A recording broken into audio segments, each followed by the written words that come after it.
بسم الله الرحمن الرحيم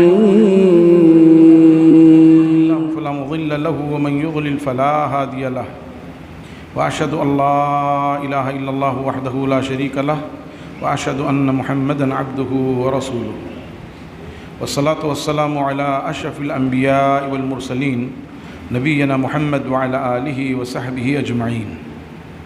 أعوذ بالله من الشيطان الرجيم. بسم الله الرحمن الرحيم. يا أيها الذين آمنوا اتقوا الله ولتنظر نفس ما قدمت لغد واتقوا الله إن الله خبير بما تعملون ولا تكونوا كالذين نسوا الله فأنساهم أنفسهم أولئك هم الخاسرون. لا يستوي أصحاب النار وأصحاب الجنة أصحاب الجنة هم الفائزون. لو أنزلنا هذا القرآن على جبل لرأيته خاشعا متصدعا من خشية الله وتلك الأمثال نضربها للناس لعلهم يتفكرون. هو الله الذي لا إله إلا هو عالم الغيب والشهادة هو الرحمن الرحيم. هو الله الذي لا إله إلا هو الملك القدوس السلام المؤمن المهيمن العزيز الجبار المتكبر سبحان الله عما يشركون.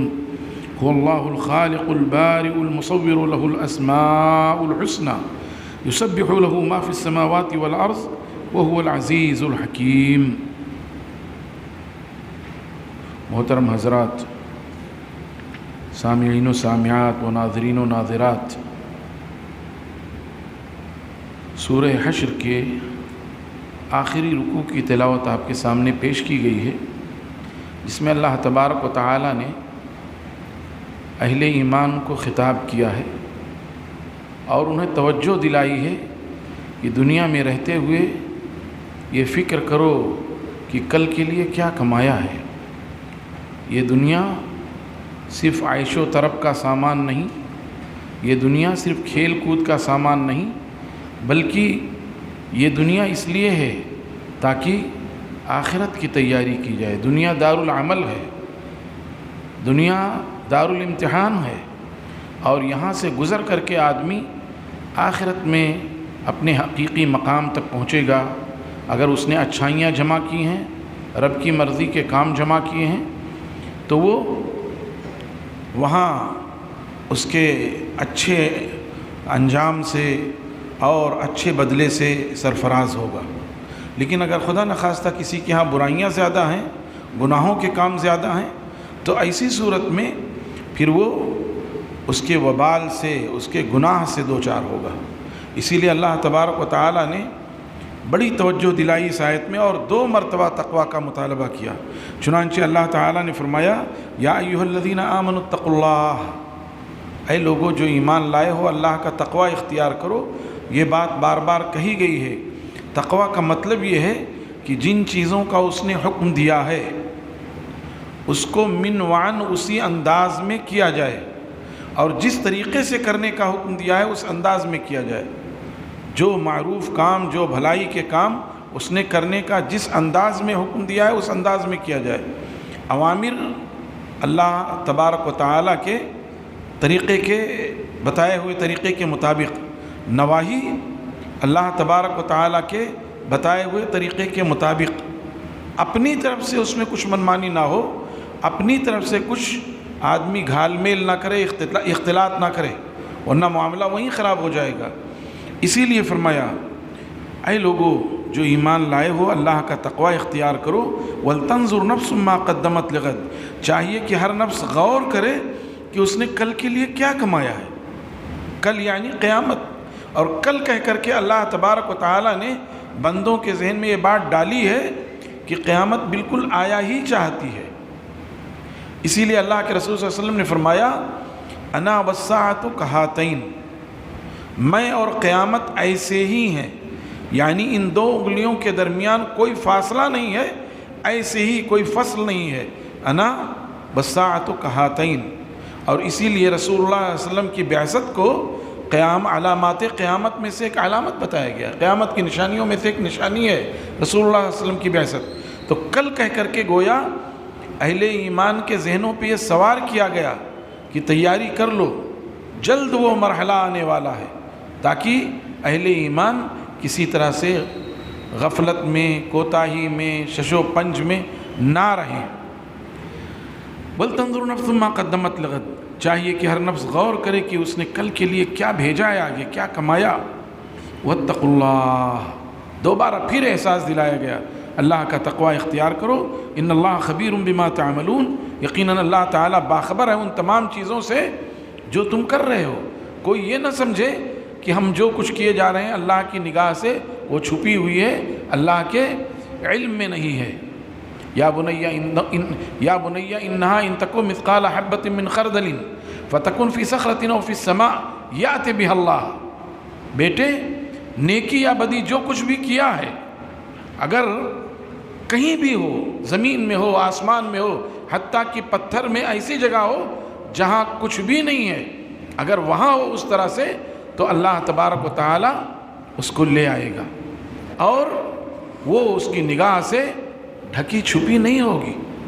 اللہ تعالیٰ بار بار یہ احساس دلا رہا ہے، ان اللہ خبیر بما تعملون، ان اللہ خبیر بما تصنعون، جو کچھ تم کر رہے ہو اللہ تبارک و تعالیٰ اس سے بہت اچھی طرح سے واقف ہے۔ اس لیے تمہارے ذہنوں میں کوئی غلط فہمی نہیں ہونی چاہیے، کوئی سستی اور کاہلی نہیں ہونی چاہیے۔ اللہ کی ذات اقدس جب یہ کہہ رہی ہے کہ اللہ باخبر ہے، تو گویا اہل ایمان کو بہت ہوشیار اور چوکنا رہنا چاہیے، اور بہت ہی تیز ترار رہنا چاہیے کہ اللہ ہماری نگرانی کر رہا ہے، ہمارے ہر عمل سے وہ واقف ہے۔ آگے فرمایا وَلَا تَكُونُوا كَالَّذِينَ نَسُوا اللَّهَ، اے ایمان والو، اے متقیو، اے تقوی شعارو، ان کی طرح نہ ہو جاؤ جنہوں نے اللہ کو بھلا دیا۔ کس نے بھلا دیا؟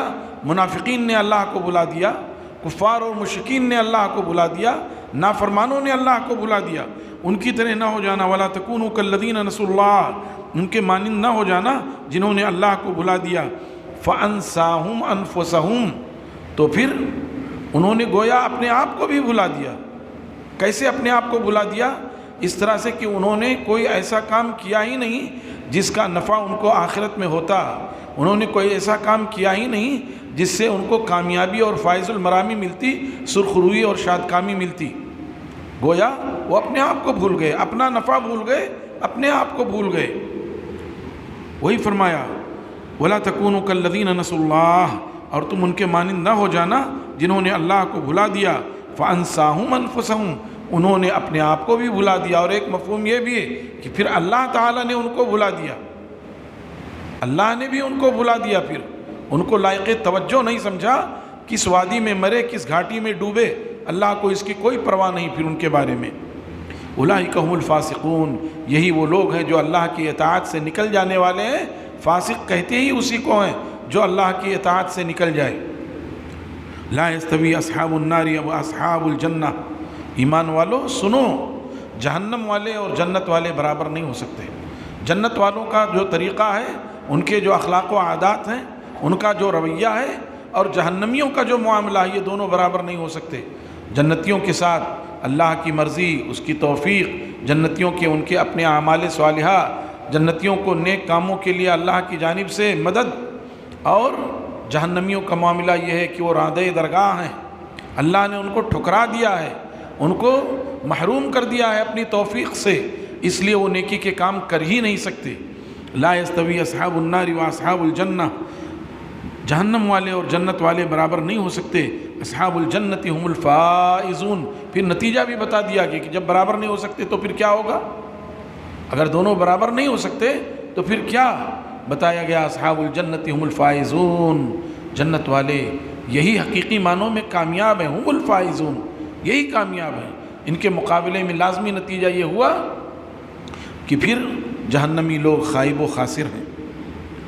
پھر اللہ تبارک و تعالیٰ نے اس قرآن پاک کی عظمت بتائی اور یہ بتایا ایمان والو، تمہارے ہاتھ میں جو اللہ کی کتاب ہے یہ کوئی معمولی کتاب نہیں ہے، یہ کوئی بزرگوں کے قصے اور کہانیاں نہیں ہیں، یہ کوئی نصاب نہیں ہے، یہ وہ کتاب ہے کہ اگر ہم اس کتاب کو پہاڑوں پر نازل کر دیتے تو پہاڑ خوف اور خشیت سے ریزہ ریزہ ہو جاتے، ٹکڑا ٹکڑا ہو جاتے، مگر اس کے بوجھ کو سہار نہیں سکتے تھے۔ لو انزلنا هذا القرآن على جبل، اگر ہم اس قرآن کو پہاڑ پر اتار دیتے، لرأيته خاشعا متصدعا من خشية اللہ، تو آپ ضرور بھی ضرور دیکھتے کہ وہ لرزاں و ترساں ہے اللہ کے خوف اور اس کی خشیت سے، وہ نہیں اٹھا سکتے تھے۔ اسی چیز کو کیا کہا اللہ تعالیٰ نے، انا عرضنا الامانة على السماوات والارض والجبال فابین ان يحملنها واشفقن منها وحملها الانسان انه كان ظلوما جهولا، ہم نے امانت کو زمین، آسمان اور پہاڑوں پر پیش کیا، فابین ان يحملنها، انہوں نے انکار کر دیا اس کو اٹھانے سے، واشفقن منها، اور ڈر گئے۔ اتنا عظیم کلام ہے اور اتنی عظیم ذمہ داری ہے، اتنے عظیم تقاضے ہیں اس کے کہ اس سے وہ ڈر گئے۔ وحملها الانسان، انسان نے اسے اٹھا لیا، انہو کان ظلوما جہولا، یقیناً وہ ظالم اور جاہل ہے۔ واہ صاحب، ایک تو ساری مخلوقات نے اسے اٹھانے سے انکار کر دیا، مخلوقات میں سے جو بڑی بڑی مخلوقات تھیں، آسمان، زمین، پہاڑ، سب نے انکار کر دیا۔ انسان نے اسے اٹھا لیا تو اس کو خطاب کیا کیا گیا، تمغہ کیا دیا گیا، اس کو سرٹیفکیٹ کیا دی گئی، انہو کان ظلوما جہولا، صاحب وہ ظالم اور جاہل ہے۔ بظاہر ایسا لگتا ہے بڑی عجیب بات ہوئی، لیکن اللہ تعالیٰ نے اس میں انسانوں کو سربلندی عطا کی۔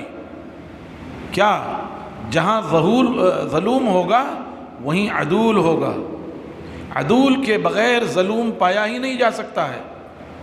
اور جہاں انہو کان ظلوما جہولا، جہاں جہول کہا وہیں عالم کا ہونا ضروری ہے، اس لیے کہ کسی صفت کی حقیقی کیفیت کا اندازہ اسی وقت ہوتا ہے جب اس کے مقابلے میں دوسری صفت ہو۔ گویا اللہ تبارک و تعالیٰ نے انسان کو عزت اور سربلندی دی کہ انسانوں میں اگر زیادہ تر ظالم ہیں اور جاہل ہیں تو وہیں اللہ کے بہت سے بندے ایسے ہیں جو عادل ہیں اور انصاف کرنے والے، اور اللہ تعالیٰ نے جو ذمہ داری دی ہے اس کو بحسن و خوبی ادا کرنے والے ہیں، اور ان ذمہ داریوں کی تہ تک اور اس کی حقیقت تک پہنچنے والے ہیں، عالم ہیں۔ تو وہاں انکار، وہی بات یہاں کہی گئی کہ جو ہے ہم نے لو انزلنا هذا القرآن، اگر ہم اس قرآن کو پہاڑوں پر پیش کرتے تو آپ ضرور بھی ضرور دیکھتے کہ وہ اللہ کے خوف اور اس کی خشیت سے لرزاں و ترساں ہے۔ وَتِلْكَ الْأَمْثَالُ نَضْرِبُهَا لِلنَّاسِ، یہ مثالیں ہم بیان کرتے ہیں لوگوں کے لیے۔ کیوں بیان کرتے ہیں؟ لَعَلَّهُمْ يَتَفَكَّرُونَ، تاکہ وہ غور و فکر کریں کہ انسان نے اگر اٹھا لیا تو اس کے اٹھانے میں کیا حکمت و موعظت ہے، کیا مصلحت ہے، اور اس کو اٹھانے کے بعد کیا تقاضے انسان پر عائد ہوتے ہیں، اور وہ ان تقاضوں سے وہ کیسے عہدہ برا ہو سکتا ہے، کیسے وہ اپنی ذمہ داریوں کو ادا کر سکتا ہے، اور پھر وہ ان آیات میں غور و فکر کرے گا۔ ایک مفہوم یہ ہے لعلہم یتفکرون، کہ وہ اس میں غور و فکر کریں، اس کے تقاضے، اس کی حقیقت، اس کے تہ تک پہنچنے کی کوشش کریں۔ پھر اللہ تبارک و تعالیٰ نے اپنی ذات عالیہ کا تعارف کروایا ہے، اور قرآن پاک میں اکٹھا اتنے اسماء حسنہ کے ساتھ اپنا تعارف نہیں کروایا، اسی لیے اس کلام کی بڑی عظمت ہے۔ کیا فرمایا؟ وہ اللہ الذی لا الہ الا ہو، وہ اللہ ہی ہے جس کے سوا کوئی معبود نہیں سوائے اس کے، عالم الغیب والشہادہ، جو چھپی ہوئی اور حاضر تمام کو وہ جانتا ہے، سب کچھ اس کی نگاہ میں ہے، وہ اپنی ذات سے عرش پر مستوی ہے، جلوہ افروز ہے، لیکن اس کا علم، اس کی قدرت پوری کائنات کو گھیرے ہوئے ہے، اس کا غلبہ پوری کائنات کو گھیرے ہوئے ہے، کوئی مخلوق اس کے غلبے سے، اس کے علم سے، اس کی قدرت سے باہر نہیں ہے۔ تو وہی فرمایا جب اس کا علم گھیرے ہوئے، العلم المحیط الشامل الکامل خاصۃ باللہ تبارک و تعالی، وہ علم جو تمام کائنات کو گھیرے ہوئے ہو، جو شامل و کامل ہو، جامع ہو، یہ اللہ تعالیٰ کے ساتھ خاص ہے۔ فرمایا اللہ وہی ہے، اس کے سوا کوئی معبود نہیں، جو چھپی ہوئی اور حاضر چیزوں کو جانتا ہے، اور اس کی شان کریمی یہ ہے کہ وہ رحمان بھی ہے اور رحیم بھی ہے، رحمان فی الدنیا و رحیم فی الآخرہ، دنیا میں رحمان ہے، مومن، کافر، فرما بردار، نافرمان، سب کو کھلا جلا رہا ہے، کیونکہ اس نے وہ دعویٰ کیا ہے انہ هو الرزاق ذو القوۃ المتین۔ وہ زبردست روزی دینے والا اور طاقت والا ہے۔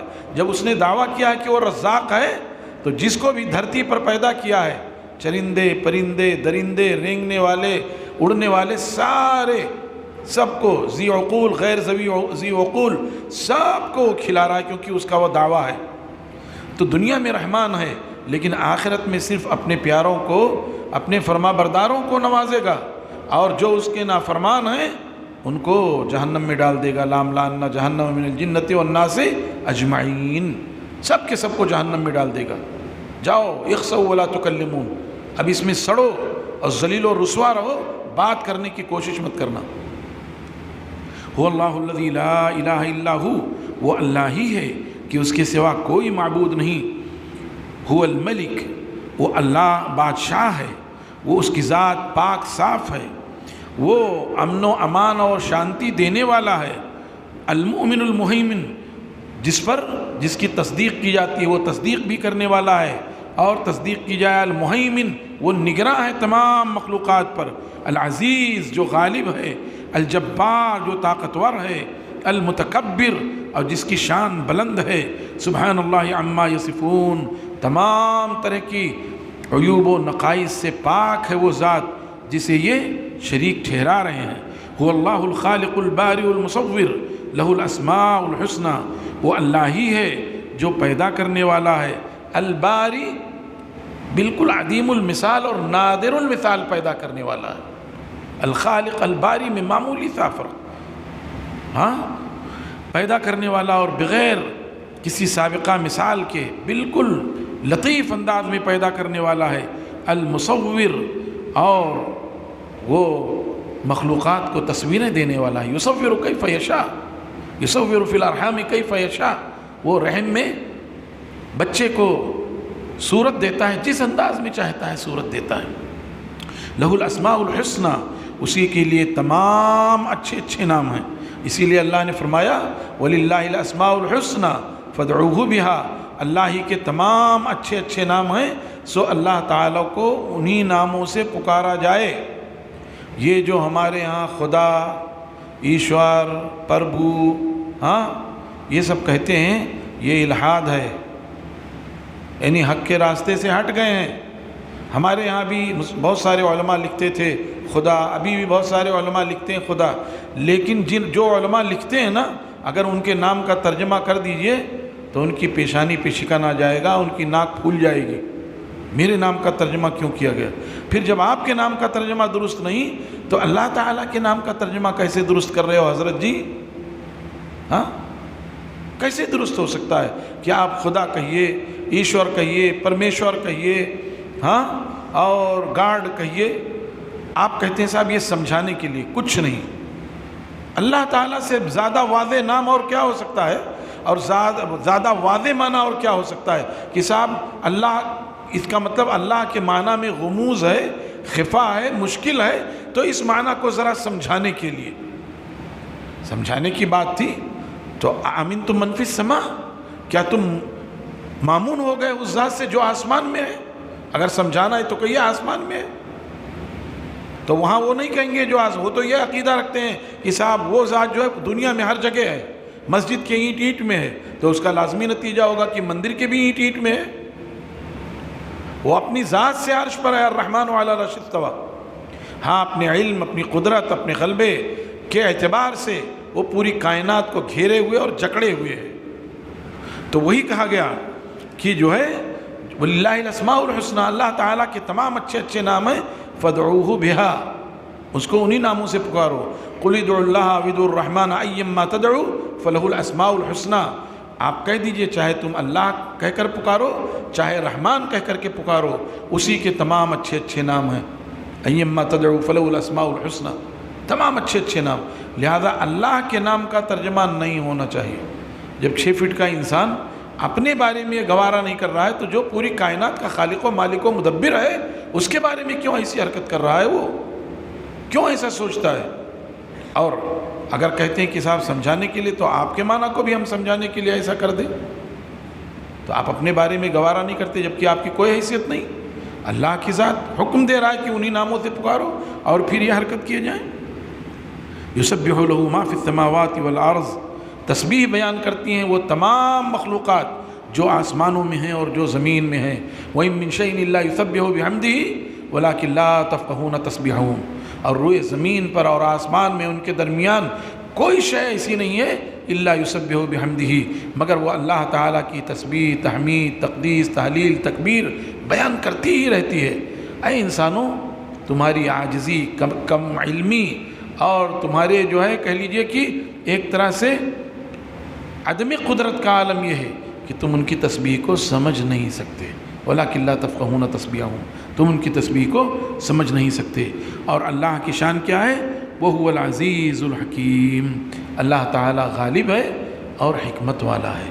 تو ان آیات میں میرے بھائیوں اور دوستو مرکزی بات جو ہے وہ یہ ہے کہ اہل ایمان سے تقوی کا مطالبہ ہوا اور بار بار تقوی کا مطالبہ ہوا۔ بہت کم آیات ایسی ہیں قرآن پاک میں، ایک دو آیات اور بھی ہیں۔ یا ایھا الناس اتقوا ربکم الذی خلقکم من نفس واحدہ وخلق منها زوجها وبث منهما رجالا كثيرا ونساء واتقوا اللہ الذی تساءلون به والارحام۔ ایسی تھوڑی آیات ہیں، 2-4-10 آیات ہیں جس میں ایک ہی آیت میں 2 مرتبہ تقوی کا مطالبہ ہو، انہی میں سے آیت بھی ہے۔ اور یہ مطالبہ کر کے یہ کہا گیا کل کی تیاری کر لو، کل کے لیے آگے کیا بڑھایا، کیا اعمال صالحہ تیار کیے وہاں کی سرخروئی کے لیے، اس کے لیے ذرا جتن کر لو۔ اور اس کے بعد قرآن پاک جو اہل ایمان کے لیے نسخہ کیمیا ہے اور تمام انسانوں کے لیے نسخہ ہدایت ہے، اس کتاب کی عظمت بتائی گئی اور مقام بتایا گیا کہ اگر یہ پہاڑوں پر نازل کر دیتے تو یہ اٹھا نہیں سکتے تھے۔ گویا رسول اللہ صلی اللہ علیہ وسلم کی عظمت بتائی گئی کہ آپ کا مقام یہ، اور آپ کو اللہ نے ایسی طاقت دی کہ جس کو نہ پہاڑ اٹھا سکے، نہ زمین اٹھا سکی، نہ آسمان اٹھا سکا، اس کو آپ نے اٹھا لیا۔ اللہ نے آپ کو اس لائق بنا دیا کہ آپ اس کو اٹھا لیں۔ اِنَّا سَنُلْقِي عَلَيْكَ قَوْلًا ثَقِيلًا، ہم آپ پر بھاری بات اتارنے والے ہیں۔ اور پھر آپ نے اس کو سہار لیا، اٹھا لیا، نہ کہ صرف سہار لیا بلکہ اٹھانے کے بعد آپ نے اس کا حق ادا کر دیا۔ اس طرح ادا کر دیا کہ آپ نے حجۃ الوداع میں لوگوں سے پوچھا اللہم هل بلغت، لوگوں نے کہا بلا قد ادیت الرسالہ قد ادیت الامانہ وبلغت الرسالہ، ہاں اللہ کے رسول صلی اللہ علیہ وسلم آپ نے امانت کا حق پہنچا دیا، جس امانت کو، اور رسالت کا حق ادا کر دیا۔ پھر آپ نے اپنی انگلی اٹھائی اور فرمایا اللہم اشہد، دائیں ہاتھ کی دائیں جو ہے شہادت کی انگلی اٹھایا اور کہا اللہم اشہد۔ تو آپ نے صرف حق ادا نہیں کیا بلکہ آپ نے صرف اس کو سہارا نہیں، اس کا حق بھی ادا کیا، اس کے تقاضوں کو خود عملی طور پہ پورا کیا اور انسانیت کے لیے نمونہ چھوڑ دیا۔ اور اس کے بعد اللہ تعالیٰ نے اپنا تعارف کروایا کہ یہ کلام جس نے نازل کیا ہے وہ ہے کون، جس نے یہ کلام نازل کیا وہ ہے کون۔ اللہ تعالیٰ نے اکٹھا اپنی اتنی صفات بیان فرمائی، قرآن پاک میں کہیں دوسری جگہ نہیں ملے گی۔ تو میرے بھائیوں اور دوستو، ان آیات کا تقاضا یہ ہے کہ ہم اپنی زندگیوں میں قرآن پاک کو رچا اور بسا لیں، اس کی تعلیمات سے اپنے رگ و ریشے کو منور کر لیں، اس کی تعلیمات پر عمل پیرا ہوں۔ اور خود تنہا عمل کرنے سے کچھ نہیں ہوگا جب تک یہ پیغام دوسروں تک نہ پہنچائیں، کیونکہ یہ کلام جو ہے یہ ھدی للناس ہے، یہ رب العالمین کا کلام ہے اور یہ ھدی للعالمین ہے۔ اور یہ کس پر اتارا گیا؟ رحمت للعالمین پر اتارا گیا۔ اس لیے امت مسلمہ کی ذمہ داری یہ ہے کہ اس کو لوگوں تک پہنچائے، غیر مسلموں تک، یہودیوں، نصرانیوں، مجوسیوں، ہندوؤں، سکھوں، جینیوں، سب تک پہنچائے۔ گرچہ ان تک پہنچی ہوئی لیکن پھر بھی پہنچانا ہماری ذمہ داری ہے۔ ہمارے دائرے اختیار میں 1 لوگ 2 لوگ ہمارے تعلقات میں ہوں، وہاں تک ہمیں ضرور پہنچانا چاہیے۔ اللہ تعالیٰ سے دعا ہے کہ اللہ تعالیٰ ہم کو کتاب مقدس سے محبت کرنے کی توفیق عطا فرمائے، اسے اپنے سینوں میں بسانے کی توفیق عطا فرمائے، اس کے تقاضوں کو اعضاء اور جوارح کے ذریعے ادا کرنے کی توفیق عطا فرمائے، اس کے پیغام کو تمام انسانوں تک پہنچانے کی توفیق عطا فرمائے۔ اللہم اجعل القرآن ربیع قلبی ونور صدری وبصری وجلاء حزنی وذہاب ہمی، وصلی اللہ وسلم وبارک علی نبینا محمد وعلی آلہ وصحبہ اجمعین، ومن تبعهم بإحسان إلى يوم الدين والسلام عليكم ورحمة الله وبركاته.